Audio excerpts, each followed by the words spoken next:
Good evening, everyone. Who had fun in the powder today? Yeah, it's a tough day not to have fun in. Visibility was a little bit low, but the good news is the snow keeps falling, so hopefully it'll clear up a little bit tomorrow, and it's going to be another great day out there on the slopes. Other good news is that it makes it less slippery walking to the closing party tomorrow. So, Pirate Man is, if you haven't come across it yet, is in the group of little restaurants that are just outside the resort. So to get there, you just go out the main entrance, chuck a left through the car park, and you pretty much just keep following that one road. And then Pirate Man's about 150 metres away. If you have any difficulties finding it, Google Maps, Apple Maps all show it. Otherwise, come see Dylan or myself, and we can definitely point you in the right direction.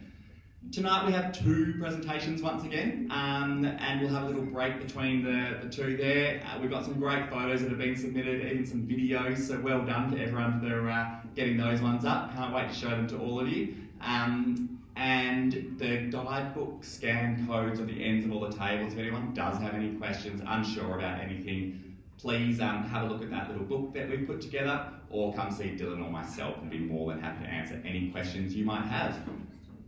Not too many other announcements for me to make, so I reckon we get straight into it and welcome our first presenter onto stage, Brennan Mills.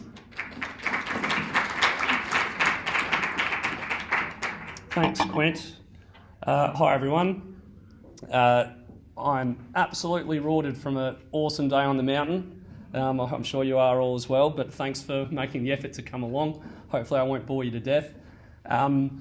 My work and what I'm talking about today is probably a little bit out of the norm, I'd imagine, for a lot of you guys in emergency services. I did give a similar presentation at the College of Emergency Nurses Australasia conference last year.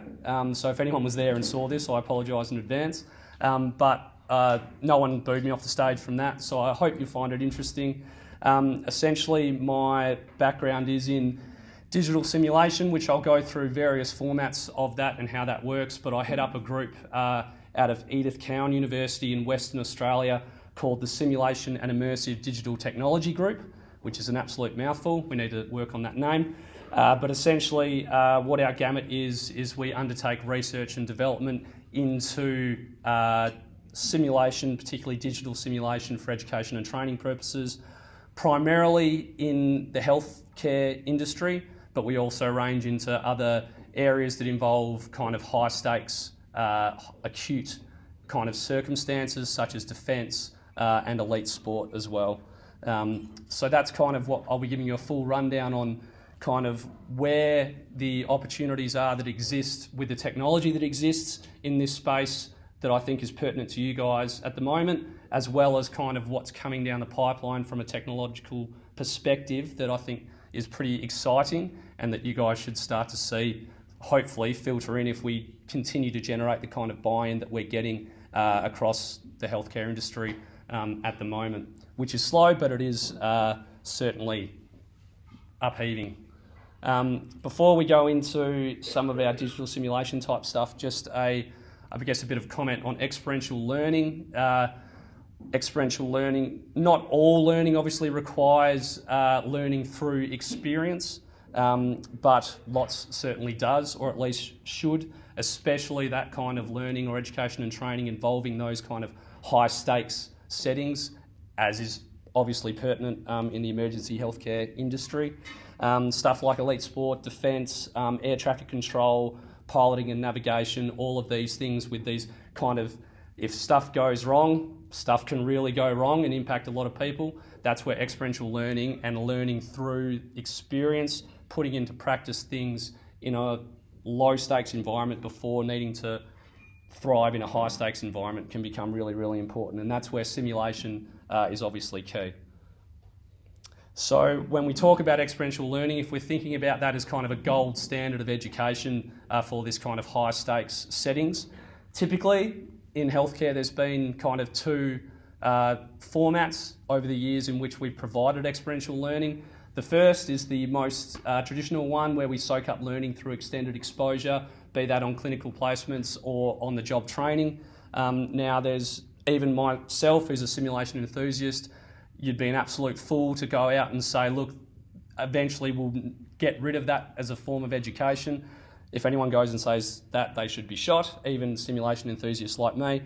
But it'll always be necessary. But there are other ways to provide authentic exposures, particularly for things that might be difficult to replicate or unsafe to replicate in these real-world settings. And that's where simulation-based learning, particularly high-fidelity simulation, can come into play. It was a really interesting time. I've been working in simulation for probably 10 to 15 years now. It was about 2012, 2013 where the literature and even the culture surrounded in healthcare started to change around simulation-based learning.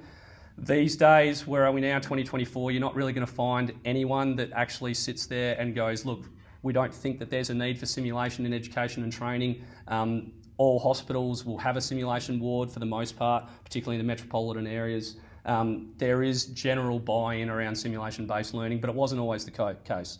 It really seemed to hit that critical mass of literature in about 2012, 2013. You know, these are all systematic reviews, you know, all saying the same thing. Yes, it's all great and we know it, so it's bought in now and people are kind of on board, which is a good thing.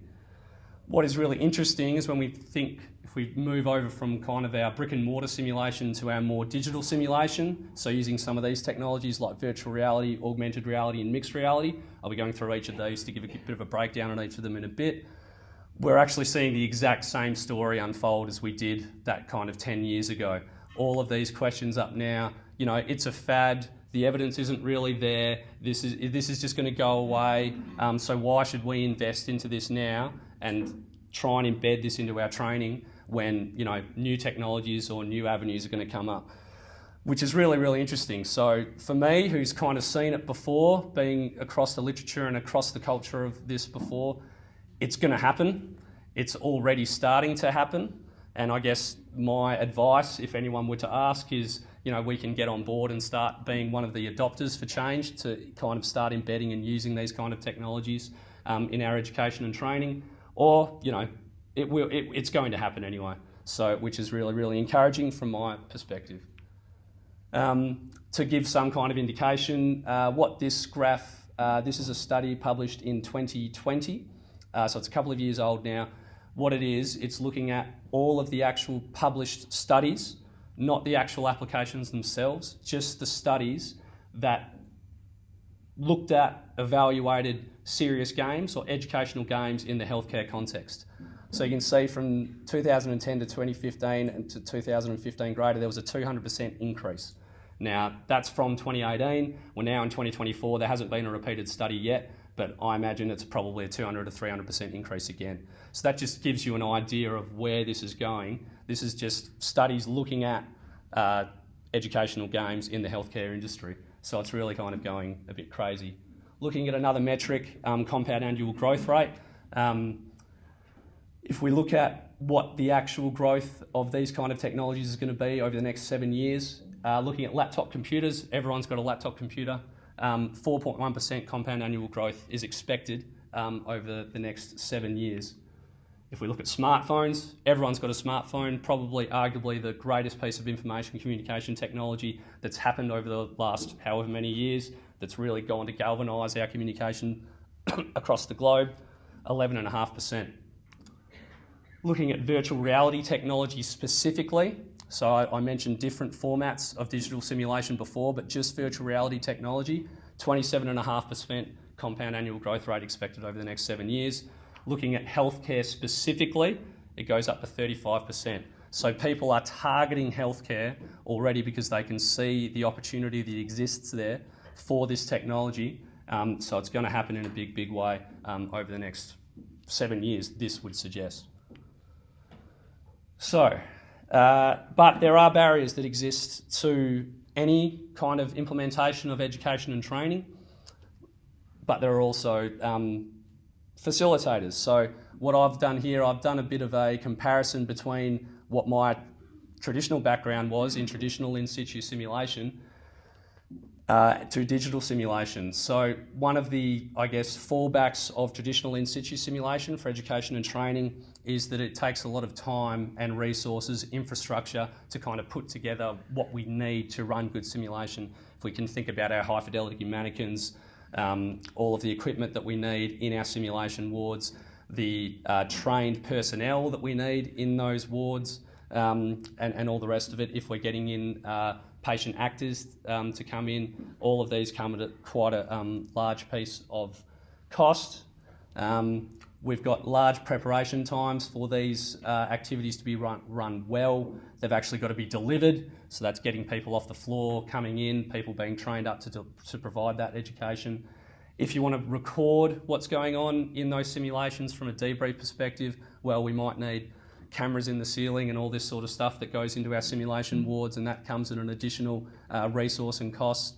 Standardisation can sometimes be difficult for simulation-based programs.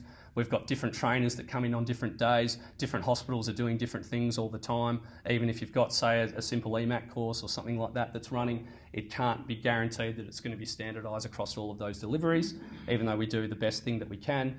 And access to expertise, particularly in rural and remote regions, is always going to be an ongoing issue when it comes to in situ simulation. So we're relying on a lot of our rural and remote people coming into the metropolitan areas. Oh, I went back. So how do I go back? That one?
Hi, my name is Zoe.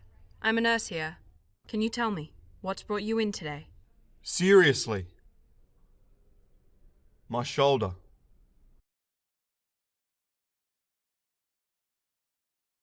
What's brought you in today? Seriously.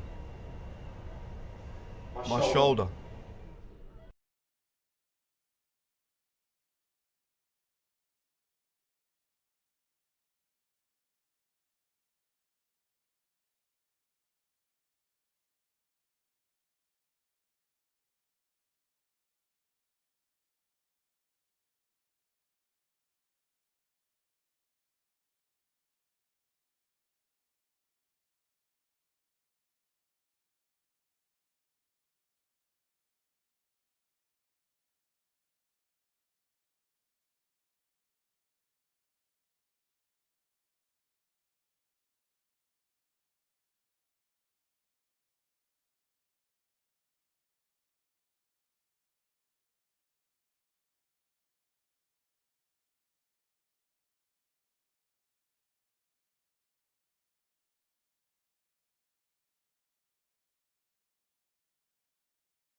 Hi, I'm a virtual human created by Ziva Dynamics. I'm powered by state-of-the-art biomechanical simulation, and I'm running in real time in Unity.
Hey guys, how you doing? Hello.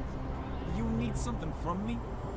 No, I just wanted to say what's up. How's your day going? Oh, my day has been alright. I'm just exploring the city today. Oh, nice. Do you live here or just visiting on vacation? It's none of your business. Why do you ask? Calm down, buddy. I'm just trying to make some new friends. I'm new here in the city and just exploring. Apologize for my earlier tone. I'm also new to the city. Maybe we can explore together and become friends. Dang, dude, when's the last time you got a haircut? I actually just got one last week.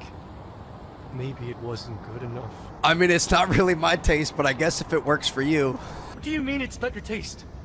Do I look bad? Maybe I should go get another one. If I'm being real, I would consider it. Hold on. Why do you think your opinion matters?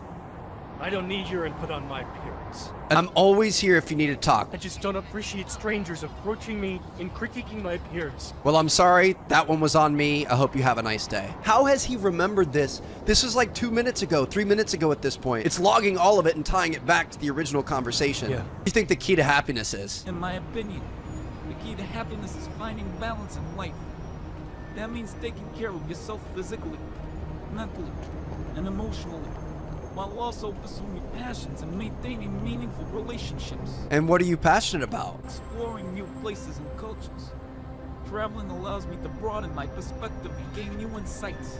Personal question here. How many squares of toilet paper do you use? I'm sorry.